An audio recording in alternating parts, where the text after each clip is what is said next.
Welcome to the Motivated Martial Arts Podcast. Your hosts, Jackson White and Gavin Cook, have been friends and Taekwondo training partners for over 40 years. This podcast will bring you a mixture of their life stories, martial arts, and business experiences to motivate you in life and throughout your martial arts journey. Adding in a mixture of inspiring interviews and some of the best traditional martial artists around today. So over to your hosts, the Motivated Martial Artists. Welcome to the Motivated Martial Artists Podcast with me, Gavin Cook.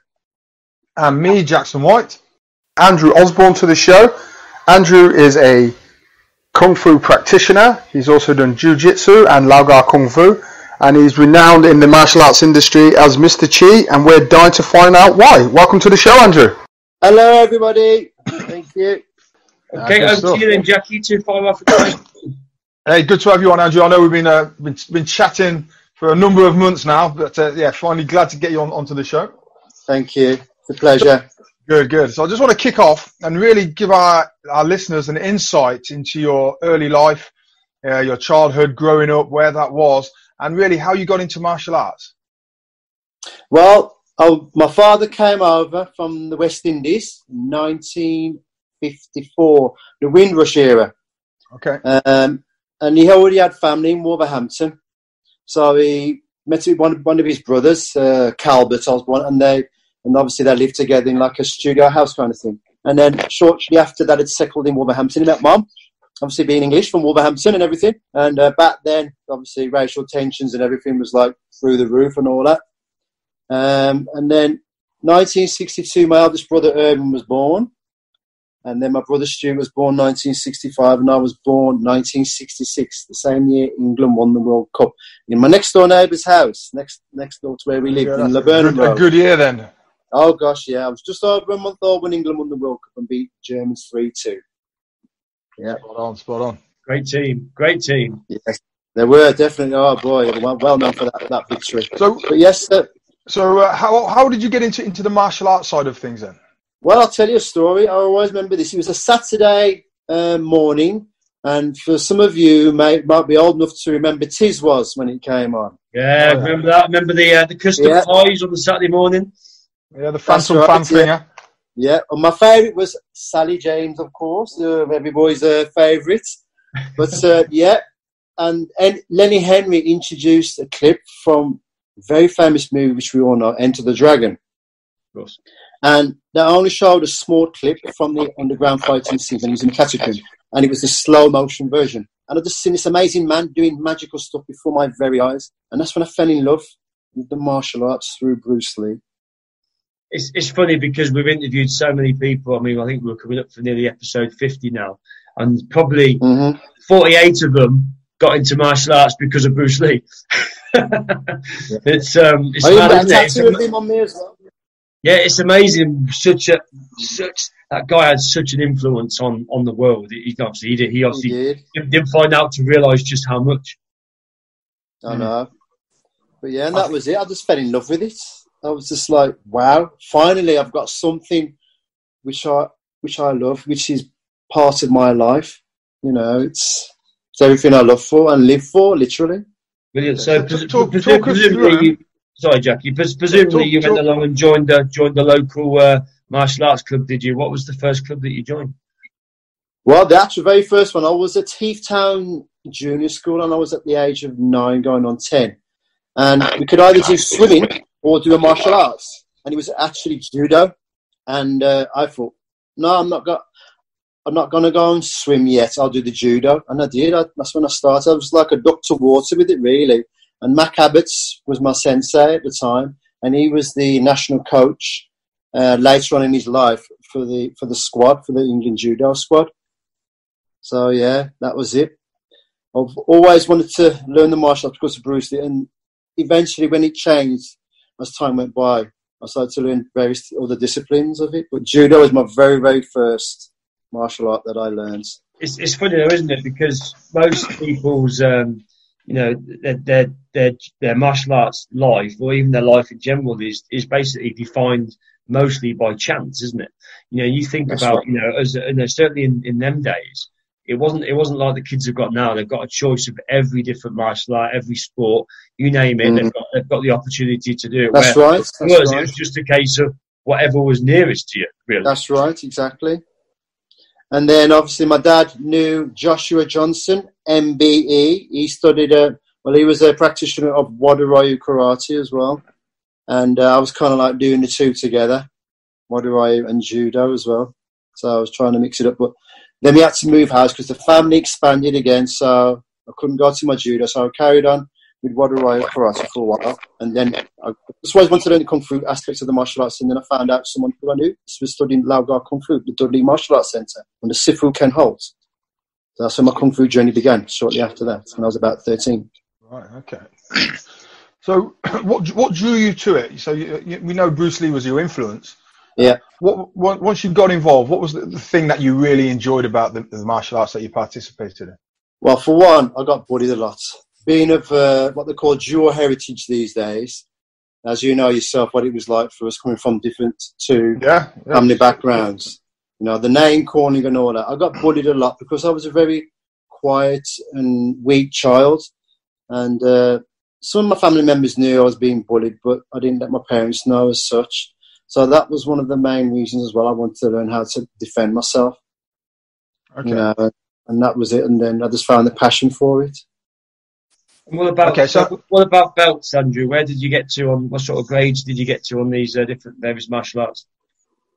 Well, with my judo, I got to my green belt, and then Lao Gar, I got to my purple sash, and then karate, I got to my brown belt in karate. So you know, it's I just wanted to have a feel and get a good foundation. That was the main thing. I never fought in any tournaments or anything like that. I just wanted to learn the martial way of life through it, which helped me as a person, mentally and physically at the same time. It's a case of channeling your energy, isn't it? I mean, certainly that's what it was all about for me. Yeah. Certainly, if you've come from a background where you've maybe had problems and you've had bullying and things like that, again, you know, you join a martial arts club, it becomes like an extension of your family, doesn't it? And it gives you that opportunity. That's right, exactly. To focus all of your energy and to not have to think about the stuff that's going on in your life for that hour a week or that 2 hours a week. You're totally focused on what you're there to. That's right. And you know, I started to collect books. Ray Hoffman, which you may know of, he had his own martial arts club in Wolverhampton, and also he owned a shop as well. So I used to get free martial art magazines and books and clothing from him all the time because he's my cousin as well. So I was very lucky in that area. I didn't have to really spend too much money on the equipment or the clothing. Did you used to collect combat? Did you used to collect combat? Oh yes, I was even featured in Combat magazine as well. Yeah, I'm gutted because I had so many of them in my loft. I had hundreds of them, and I remember moving. I remember just chucking them all out. And you look back and think, oh my God, I can't believe I threw all those magazines. Yeah, I had a feature in the 2003 edition, February month one. And that was really my first ever exposure being in a world-known martial arts magazine. You know, it was a dream come true to get in that magazine. You know, I even asked Brian Newbury, who actually initially interviewed me, he said, I said to him, why did you want me in the magazine? He says, Andrew, because you're different. You're different.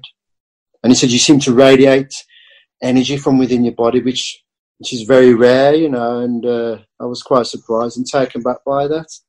Okay. And that really kind of like broadened my horizon even more, my martial arts journey. You probably can't remember, Jackie, but you was in combat. Was I? Yeah, you probably can't remember. I remember it was it was a feature on your dad, and it was like your dad when you were probably about 6. Oh, I don't remember that at all. Fancy throwing that away, Gavin. Yeah, no. Yeah, that was the first thing I threw away, mate.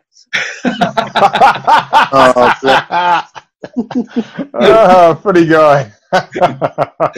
Wow. Yeah. So, what would you say, Andrew? Then, what were you most renowned for in your martial arts? What do people back then? What did they know you for? Back in the early 80s, 90s. They knew me for my ability of, you know, being a very peaceful person through it, really, and that was my true strength. You know, you've got all this fighting ability, but yeah, you still remain so calm and peaceful. And that's what people recognise me for, more than my fighting ability. Right, okay. Yeah, so I was quite well known for that. People was quite surprised. No, I was into judo, I did my karate, my lao guard, but yeah, they said I would still remain such a peaceful person. Even to this very day. So when did the nickname Mr. Chi come along? Was that in the early years, or was that a later thing? That was later on, once I started to get into like Qigong and Tai Chi to cultivate the Qi from within the body. That took a lot of years to do. And how I got into that was when my father passed away in 1999, and I got to witness him leaving this earth. So that kind of knocked me up here, you know, for a bit. So I researched Tai Chi and Qigong, started to meditate and practice it. And then within 2 years of me doing the Qigong, I had what they call the inner awakening of Qi from within one's body, which was kind of very weird and very bizarre to experience. And then I realised I could emit Qi, kind of, so to speak, which is freaky to a lot of people because they think that we human beings can't do this, but we have got this ability to do this, but you have to train for it to make it happen, which is not easy. But yeah, and that's where the nickname came from. Mr. Chi. So where did you learn to admit that? What sort of instructors or classes did you attend to do that, or research? Well, I had a good friend called James Gray who I worked with at BT's department, because I did loss prevention and security as well for quite some years. And he was into Tai Chi and Qigong, and he was the one that got me on the road to it, really, to really get into the deeper meaning side of it, to meditate very hard, in a hardcore way, to really cultivate the Qi. And yeah, everything just expanded after that. Very strangely, but and in a nice way as well, in a peaceful way at the same time. Could you give us an example of your the sort of routine that you would maybe do when you're doing your sort of meditation and your chi and stuff like that? I suppose for the audience, what's the sort of, you know, how would you get your mind into that correct zone before you started? Do you have like almost like a sequence of things that you need to do to get yourself into that state? Yeah. Can you sort of talk us through how, you know, what that would sort of feel and look like, I suppose? Yeah, well, you got two different variations of the inner workings. Like, say, you got the Taoist version or you got the Buddhist version. Well, the Buddhist version is a natural one for the human beings to do, but the Taoist, you do the opposite to it, and that really cultivates the energy from within the body, and it really just trains it hard. So that's what I got into, the Taoist way, the embryonic breathing methods. Once I learned how to do the breathing techniques, then the mind started to settle then. So I'd be lying down in my bed, you know, visualizing myself being in a peaceful place, away from the madness of the world. And I'd focus on that a lot and then concentrate on my breathing as well at the same time. And then next thing you know, I just got into that zone where everything around me physically was going on, came to a standstill. And I just felt at peace while I was doing it. And next thing you know, 3 hours later, I was still doing it. And it seemed like it was just 5 minutes. That's how short it felt, but then I was been doing it for that long, so it's kind of weird to explain unless you're doing it yourself, you know. But that's what I was trying to get into, a peaceful state in my mind, and then the body obviously follows with it naturally, as you get into it shortly after. Okay, so just talk us through some of the benefits of this type of meditation and experience. Right, now when you're doing what we call the embryonic breathing methods, as you're inhaling through your nose, you're gently pulling your stomach muscles inwardly. And what that does, that massages your internal organs at the same time. So you're getting a stimuli from that. Instead of someone massaging your body from the outside, you're doing it yourself. I'm doing the opposite of the Buddhist way of breathing. And you're constantly doing it. And it just gives you a nice feeling. You feel the actual buzz as well from it while you're getting that stimuli from it as well at the same time. So you're getting a constant internal massage as you regularly do it. Mm-hmm. Okay.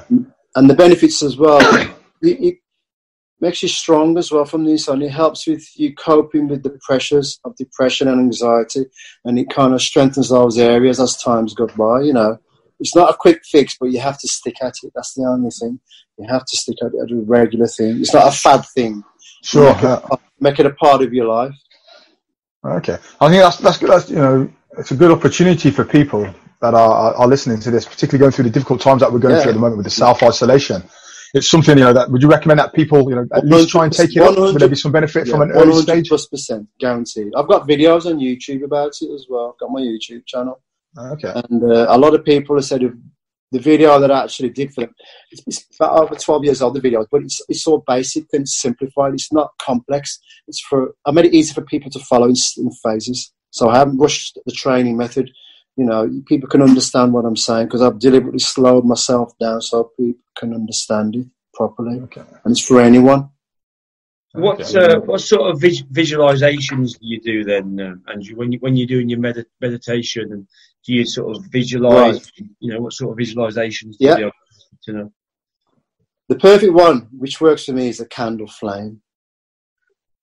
I picture it and I see it glowing, going like from orange from within the flame, and then going yellow as it expands, as it's burning. And I get that in my mind, and I constantly focus on that. You know, and it's just a calm feeling, you know, when I visualize it. I just focus on it completely. It takes, you know, everything which is distracting you from the outside world onto focusing on that one thing. Okay. And it really does help me. And I think in a world where there's so much going on around us all the time, you know, whether you're constantly flicking between the TV and social media and for the kids, I suppose it's a really brilliant way of getting yourself back to focusing on one particular thing, because that's right. Because everything is so instant now, isn't it? And you're constantly flicking around. You never know what to concentrate on. You've always got 101 things to do. That's right. And I think we're all, you know, we all do it. And certainly myself and Jackson, you know, we're talking about one thing and then we'll go on to something else. And sometimes you don't actually spend enough time focusing on the things that you need to focus on. That's true. Totally agree. Because that's the way the modern world is now. It's instant change like that. And it's like that constantly every day, 24/7. And I think us as a human race, we've lost, I'm not saying all, but a majority of us have lost that natural ability to be in one with oneself. One a quick fix like that doesn't work like that in the real world. And it doesn't, and it never ever will. Don't care how many millions you've got. It will never, ever be a quick fix of life to get yourself back to the basic principles of living. Yeah, very, very true. Just moving on slightly then, Andrew. Yep. Let's talk about your ability as an author. Yep. So you know you released your book Out of the Darkness. What led you to write that book? Right. 2011. I went through a life and death situation while I was at work. So I worked in security for nearly 30 years. And 2011, my life was hanging in the balance when I was brutally attacked at work. And I was outside by this gentleman that was a paranoid schizophrenic who had a 30-year vendetta, which was racially motivated against me and my entire family. Wow. 30 years. Big deal. 30 years. We've been building it up for 30 years. Wow. Yeah. And even the CID said, Andrew, if it wasn't for what you've done and it giving you the strength to get through this, you probably wouldn't have survived it. And that's what they said. I said, I know. And I'm glad that I've learned some form of martial science, you know, through my life to help. And that's what I say to the youth of today, learn some form of self-defense because it does help. I'm a living proof. And I'm sure there's people like Alfie Lewis is another one as well. I'm sure you may have been through some kind of traumatic experience yourself because, you know, it's helped me. It's been my own natural remedy in life. You know, I've never taken any antidepressants or anything like that. I got the help from professional people, of course, Nick and Eva Speakman, and they gave me some extra tools to what I've already got, and I kind of applied it together to help me get through where I am today. And that's what inspired me to write my book. You're absolutely right in terms of how martial arts can aid with that repair. I mean, obviously I'm a full-time instructor, and I have lots of people come to me that have actually been recommended by health professionals or doctors to say, look, you know, you need some sort of form of outlet. Have you ever tried a form of martial art or things like that? And I have people, you know, grown men that you look at and never think that they go through mental health problems. And they'll come to you and say, the reason that I'm doing this is because I was recommended, you know, by my doctor that, you know, to start a martial art, and I want to give it a go. And I've had, over the years I've been teaching, you know, I could count, you know, 2-3 hands the amount of people that have been in that situation. So it's so much more prevalent than I mean, I know you hear about it on the news a lot, but you know, it's living proof, isn't it? There's so many people suffering with inner demons that are using martial arts to sort of get over that. So. You know, they said again, you know, it saved my life basically, and it did. You know, when the incident happened, I kind of froze. You know, the fight or flight syndrome. You got them two things that kick in. So I was in a position. I didn't have a radio. The manager took it off me, unfortunately, in 2009, so I couldn't call for backup. But then I thought, no, I'm going to go back to the survival methods and what I've learned over the years. The flight kicked in, and then the fight came afterwards. And it did.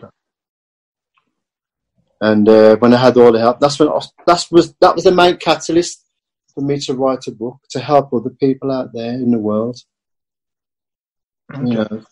So what does the book, you know, we spoke about what the incidents were leading up to writing the book. What information does the book contain? What's actually in there?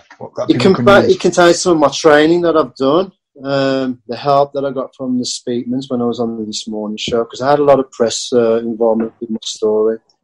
And it's just to give people the courage not to give in. That's what the book's mainly about as well, because if I can do it, anyone else can do it, because we're all human beings at the end of the day. We're all one race, the human race, you know. We live, we breathe, we eat, we sleep, we drink, we laugh, we cry, you know, to say a few other things. So if I can do it, anyone can do it. And that's what the book was released for, to help other people out there in that world of ours. Okay. So where can people find the book? Yeah, I've got it on Amazon. Okay. And for those of people who live in Wolverhampton, it's in Waterstones at Wolverhampton at the moment. But I know because due to what's going on, all those shops are closed down. So the best place is Amazon. Okay, Out of the Darkness on Amazon. Awesome. Yeah. Okay, so what's next for you then? So your book's obviously, it's been quite successful. Yeah, it's been doing really good. Yeah, it's doing the noise, you know. And what's next for me? Well, at the moment, you know, I'm just taking each and every single day as it comes at the moment, and that's how I see it at the moment, the way that things are going on. And then once everything's been eventually sorted out, then, you know, there's some people said, "Oh, Andy, you'd be good in the film industry," because they say you've got that thing about you. I says, "Well, we'll see what happens next." I don't like to plan too far ahead. I like to take each and every single day as it comes. And then if there's an opportunity there for me, then I'm going to say grab it by the horns of the bull's head. Yeah. Do you still? Sorry, do you still train yourself? Is it something that you train? Yes, I do.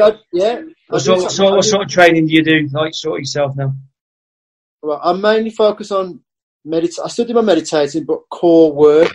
Because when you get to my age, 50 plus, you know, sometimes your body starts to go to different directions, so to speak, north, south, east, and west. So I focus on my core parts of my body. So, focusing on my core work. I do a lot of core work every day.